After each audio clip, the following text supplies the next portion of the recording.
মৌমাছিরা কার দেশে মৌসাকে দেয় মধু। শিমুল গাছে কে দিল রে নরমে নরম তুলা, চৈত্র মাসে কার দেশে জমিনে মাঝে ধুলা।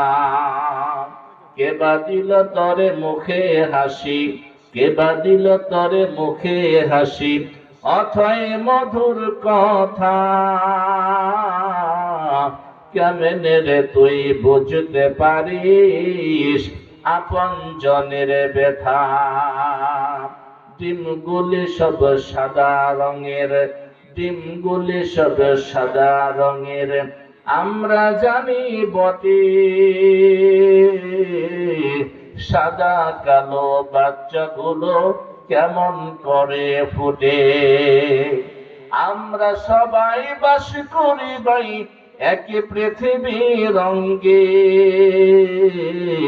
মুখের চেহারা গলার কণ্ঠ মিলে না কারো সঙ্গে, ঠিক কিনা?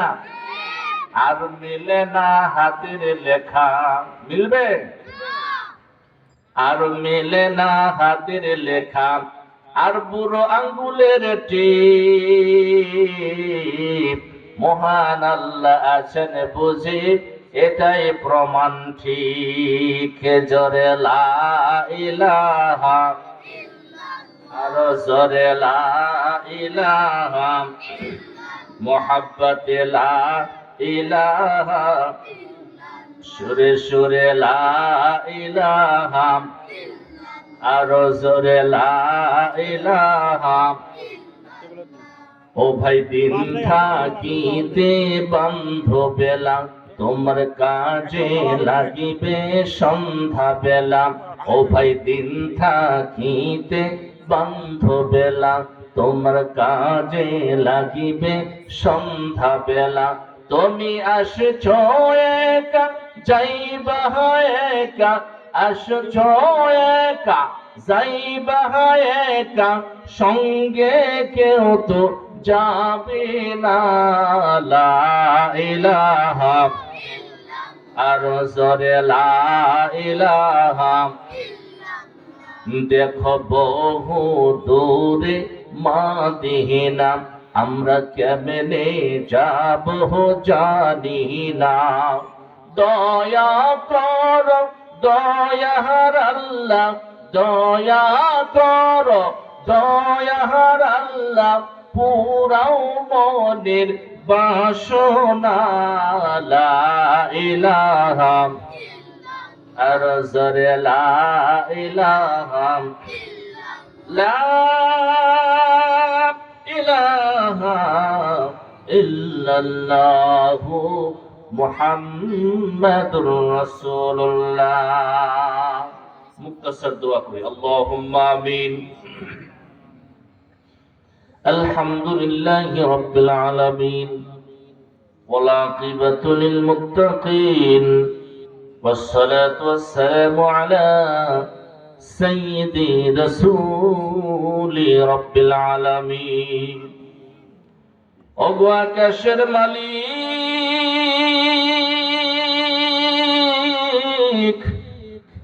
জমিনের মালিক, নভমণ্ডলের মালিক, ভূমণ্ডলের মালিক আল্লাহ, তোমার ওই বিশাল আকাশ জমিনের তুলনায় আমাদের এই দুখানা হাত একেবারে নগণ্য রে মাওলা। তবু বুক ভরা আশা লইয়া 14 টাকা হারা গোরস্থান ও জানাজার মাঠ প্রাঙ্গণে বসে বিশাল তাফসীরুল কোরআন মাহফিল থেকে তোমার মতো রাজাধিরাজের দরবারের দিকে ফকিরের মতো, মিসকিনের মতো, গোলামের মতো দুইখানা হাত আকাশের দিকে বাড়িয়ে দিয়ে আমিন আমিন করছি গো মাওলা। দয়া করে মেহেরবানি করে মাহফিলের শুরুতে তোমার হাবিবের শানে মুহাব্বতে দুরূদ ও সালাম তেলাওয়াত করেছি। তোমার নামের জিকির আজকার করেছি, রব্বুল আলামিনের সওয়াবখানি কোটি কোটি গুণে বৃদ্ধি করে সোনার মদিনায় বিশ্ব নবীজির রওজা মুবারকে পৌঁছাইয়া দাও। আয় রব্বুল আলামিন, যত নবীগণ, সিদ্দিকিন, শুহাদা, সালিহিন, ওলিয়া উলিয়া, গাউসে কুতুব, পীর, বুজুর্গানে দ্বীন, উলামায়ে মুতাকাদ্দিমিন, উলামায়ে মুআখিরিন, মুমিন মুমিনাত, মুসলিমিন মুসলিমাত, যারা নাকি সুন্দর করে দুনিয়া ছেড়ে জনমের মতো বিদায় নিয়া ওই গহীন অন্ধকার কবরে শায়িত, আল্লাহ মেহেরবানি করে সকলের আরওয়াদের উপর সওয়াবগুলি পৌঁছাইয়া দাও। আয় আল্লাহ তাআলা, তোমার এই জগদলবাসী, টাকাহারাবাসী, মাওলা বুক ভরা আশা লইয়া কত সুন্দর করে একখানা জান্নাতের বাগান সাজিয়েছিল মাওলা, একটিবার রহমতের আর বরকতের নজরে তাকাইয়া দেখো, এখনো পর্যন্ত এই জান্নাতের সিটগুলো কেমন জানি খালি খালি আছে। আরে আল্লাহ, আয় আল্লাহ তাআলা, জানি না কোন জান্নাতি মেহমানের জন্য এই সিটগুলো আল্লাহ তুমি বরাদ্দ করে রেখেছো। অতি সত্বর তাদেরকে ঘর থেকে বের করে, কাজ থেকে ফারেক করে রব্বুল আলামিন এই জান্নাতের সিটগুলি বুকিং করার তৌফিক দান করে দাও। আয় আল্লাহ তাআলা, আমার যে ভাইয়েরা এত কষ্ট করে এত সুন্দর একখানা তাফসীরুল কোরআনের মাহফিল সাজিয়েছিলেন মাওলা, তাদের এই পরিশ্রমকে আল্লাহ তুমি কবুল মঞ্জুর করে নাও। ইহাকে ওসিলা করে আল্লাহ এই পার্শ্ববর্তী গুরুস্থানে যত মাইয়িত শুয়ে আছে সকলের কবরের আযাব কিয়ামত পর্যন্ত নাজাত করে দাও। আয় আল্লাহ তাআলা, যারা নাকি আমরা বলার জন্য শোনার জন্য উপস্থিত হয়েছি, আজ যারা উপস্থিত হব বলে আশা করছি, কাল কিয়ামতের কঠিন মুসিবতের দিনে এই মাহফিলখানা আমাদের প্রত্যেকের জন্য নাজাতের ওসিলা বানাই দিও ইয়া আল্লাহ। या रब करम तो अगर करे ओ बातें जुबां को जो दिल पर असर करे। रब्बना तक़ब्बल मिन्ना इन्नका अंतस समीउल अलीम व तुब अलैना या मौलाना इन्नका अंतत तव्वाबुर रहीम। सुब्हाना रब्बिका रब्बिल इज्जति अम्मा यसिफून व सलामुन अलल मुरसलीन আলহামদুলিল্লাহি রাব্বিল আলামিন। মুআজ্জাজ মুহতারাম, ঐতিহ্যবাহী ঠাকুরগাঁও জেলার অন্তর্গত রানীশঙ্কল উপজেলাধীন জগদল টাকাহারা গুরুস্থান ও জানাজার মাঠ উন্নয়ন কল্পে আজকের এই বিশাল ওয়াজ ও দুয়ার মাহফিলের সম্মানিত সুযোগ্য মাননীয় সভাপতি সাহেব জনাব Alhaj Mohammad Shahidur Rahman, executive vice president অবসর ইসলামী ব্যাংক বাংলাদেশ লিমিটেড, আল্লাহ সুবহানাহু ওয়া তাআলা জনাব সভাপতি সাহেবের হায়াতে তৈয়বা সিহাতে কুল্লিয়াত নসিব করুন, বলেন আমিন। আজকের মাহফিলের প্রধান অতিথি জনাব ডাক্তার মোহাম্মদ আব্দুস সালাম সাহেব, কেন্দ্রীয় মহাসচিব ডক্টরস অ্যাসোসিয়েশন অফ বাংলাদেশ ড্যাব, বারাকাল্লাহু ফি হায়াতি, বলে আল্লাহুম্মা আমিন। আজকের মাহফিলের গেস্ট অফ অনার রয়েছেন লাখো মানুষের সুপরিচিত মুখ, বালিয়াডাঙ্গি, হরিপুর, রানীশঙ্কল এর সম্মানিত প্রখ্যাত আলেমে দ্বীন, ইসলামের কান্ডারি জনাব মাওলানা আব্দুল হাকিম সাহেব মাদ্দাজিল্লাহুল আলিম, কেন্দ্রীয় মজলিস শুরা সদস্য, সাবেক আমির বাংলাদেশ জামাত ইসলামী ঠাকুরগাঁও জেলা শাখা, বারাকাল্লাহু ফি হায়াতি ওয়া সিহাতি কুল্লিহি, বলি আল্লাহুম্মা আমিন।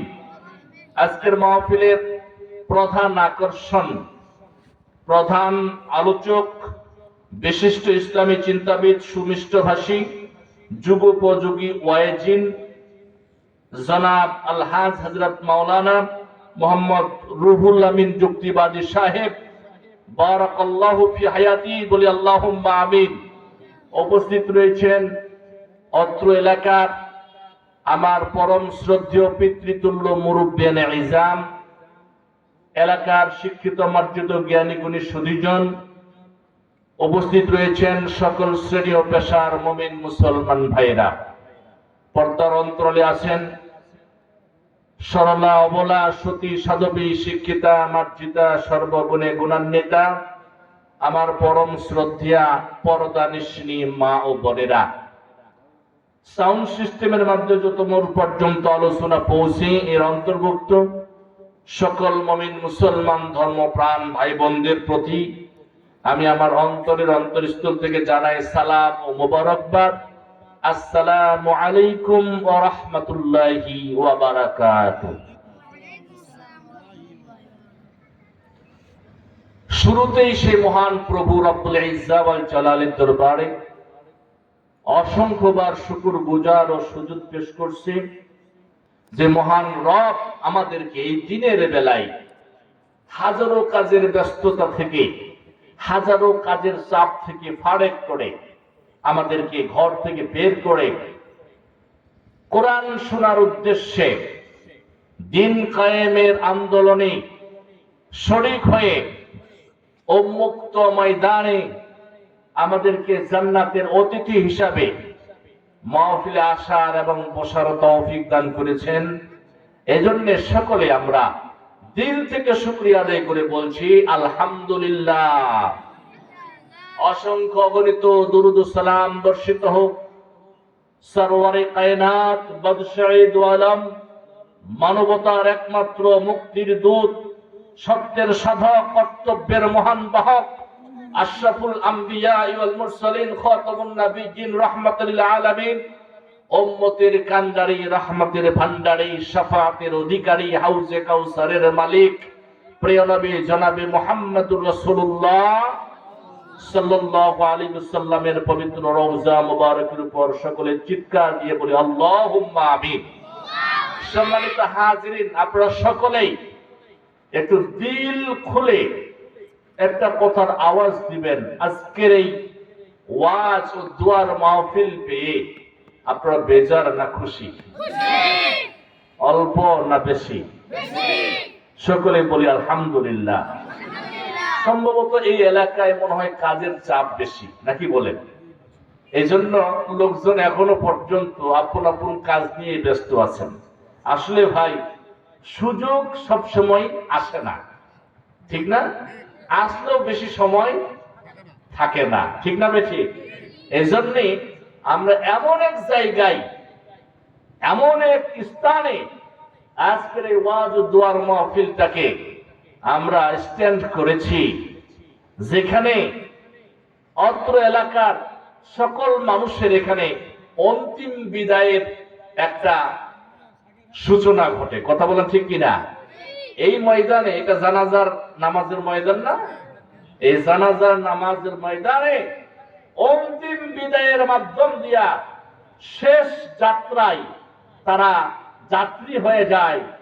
এটা যদি মানুষ মনে করত যে এমন জায়গায় মাহফিলটা সূচিত হয়েছে, যেই জায়গায় একদিন না একদিন আমাকে ওখানে উপস্থিত হওয়া লাগবে। আজকে হয়তো জিন্দা উপস্থিত নাই, কিন্তু একদিন মুর্দা হয়েও উপস্থিত হওয়া লাগবে। এই জানাজার মাঠের পার্শ্ববর্তী গোরস্থান ময়দান, কোন দিকে ওটা? উত্তর পাশে সংলগ্ন গোরস্থান ময়দান। এই গোরস্থানের ভিতরে আমাদের পূর্বপুরুষগুলো শুয়ে আছে, ওনারা আমাদের দিকে তাকিয়ে আছে। আমাদের যে ওয়ারিসিনরা, এরা আমাদের জন্য কি পাঠাচ্ছে, আমাদের জন্য তারা কি করতেছে, এরা সব সময় চাতক পাখিদের মতন চায়া থাকে যে আমাদের তো আর করার কিছু উপায় আছে নাকি? যারা মারা যায় তাদের আমল করার কোনো সুযোগ আছে? কথা বলেন, আছে? নাই। দম ফুরাইলে শেষ।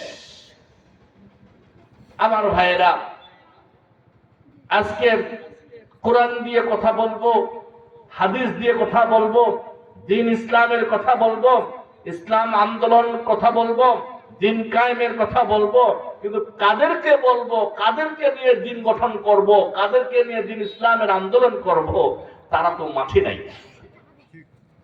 ঠিক না বেঠিক? এজন্য মসজিদে যদি মুসল্লি না হয়, ইমামতির কোনো প্রয়োজন নাই। ইমাম যে নামাজ কায়েম করবে কাকে নিয়ে করবে? স্কুলে যদি ছাত্রই না থাকে, মাস্টার কি করবে? ঠিক না বেঠিক? ওয়াজের ময়দানে শ্রোতা যদি না থাকে, বক্তা কি করবে? অথচ হযরত ঈসা আলাইহিস সালাতু ওয়াসসালাম, আল্লাহ তাআলা তাকে পৃথিবীতে যখন তুলে নিলেন, তুলে নেওয়ার পর প্রায় 570 বছর পর, কয় বছর? 570 বছর, অর্থাৎ 570 খ্রিস্টাব্দ পর্যন্ত ঈসা আলাইহিস সালাতু ওয়াসসালামকে আল্লাহ তাআলা আসমানে উঠায় নেবার 570 বছর পর্যন্ত এই পৃথিবীর জমিনটা কাটাকাটি, হানাহানি, মারামারি, খুনাখুনি, সুদ, ঘোষ, রাহাজানি, খুন খারাপি, ধর্ষণ, জেনা, ব্যভিচার, গোটা পাপাচার নিয়ে গোটা দুনিয়াটা এমন একটা নিঝুম অন্ধকার হয়েছিল। এই যুগটাকে একটা তখনকার লোক একটা নামও দিয়ে দিয়েছিল। বলেন তো কি যুগ? জাহেলিয়াতের যুগ, আইয়ামে জাহেলিয়া। এই আইয়ামে জাহেলিয়ার যুগ, তার মানে অজ্ঞতার যুগ, অন্ধকারের যুগ, বর্বরতার যুগ, মূর্খদের যুগ সেই সময়টা ছিল। ঠিক না বেঠি? এই 570 বছর ধরে যে বিশাল কালচার গোটা পৃথিবীটাকে নিমজ্জিত করে ফেলেছিল, এরপরে আপনার আমার উম্মতের কান্ডারি নবী, রাহমাতুল লিল আলামিন নবী এই পৃথিবীর বুকে আগমন করলেন। কথা বলা ঠিক কিনা? 570 খ্রিস্টাব্দের 12ই রবিউল আউয়াল, ঠিক কিনা? পৃথিবীর বুকে জন্ম নিলেন বিস্ময়কর এক শিশু, যার নুরানি চেহারা দেখে আকাশের 14 তারিখের পূর্ণিমার চন্দ্র পর্যন্ত লজ্জিত হয়েছিল। সেই পূর্ণিমার শশীর কোটি কোটি গুণের চেহারা নুরানি বিশিষ্ট আমাদের শিশু নবী জনাবে মুহাম্মদুর রাসূলুল্লাহ সাল্লাল্লাহু আলাইহি ওয়াসাল্লাম পৃথিবীর বুকে আগমন করলেন। 40 বছর পর্যন্ত তিনি অপেক্ষা করলেন। এরপরে আল্লাহ রাব্বুল আলামিন তাকে নবুয়তের সার্টিফিকেট দান করলেন, রিসালাতের সার্টিফিকেট দান করলেন। 40 বছর পর তিনি যখন নবী হলেন, রাসূল হলেন, আকাশ থেকে আল্লাহ তাআলা তার উপর কিতাব নাজিল করলেন। এই কিতাবখানা একদিনে নয়, 2 দিনে নয়, 1 বছর নয়, 2 বছর নয়, সুদীর্ঘ 23টা বছর ধরে তার উপর নাজিল হয়েছে। ঠিক কিনা? কয় বছর? 23 বছর ধরে নাজিল হয়েছে। আচ্ছা বলুন তো, যখন নবীজি পৃথিবীতে আগমন করেছিলেন তখন সমাজের অবস্থা কেমন ছিল? দেশের অবস্থা কেমন ছিল? পৃথিবীর অবস্থা কেমন ছিল? তার মানে কি কাটাকাটি, মারামারি, হানাহানি, খুনাখুনি, খুন, ধর্ষণ, ব্যভিচার, সুদ, ঘোষ, মদ, জুয়ারি, লটারি, সমস্ত পাপাচার নিয়ে গোটা দুনিয়াটা অন্ধকারে ছেয়েছিল। কথা বলেন ঠিক না? নবীজি যখন পৃথিবীতে আসলেন, এই 40 বছর পর্যন্ত তিনি এগুলোর বিরোধিতা করতে গেছেন, কিন্তু কেউ কথা শোনেন নাই। অনেক সময় তিনি বাধা দিয়েছেন, আপত্তি জানাইছেন, কেউ কথা রাখে নাই, কেউ কোনো মূল্যায়ন করেন নাই।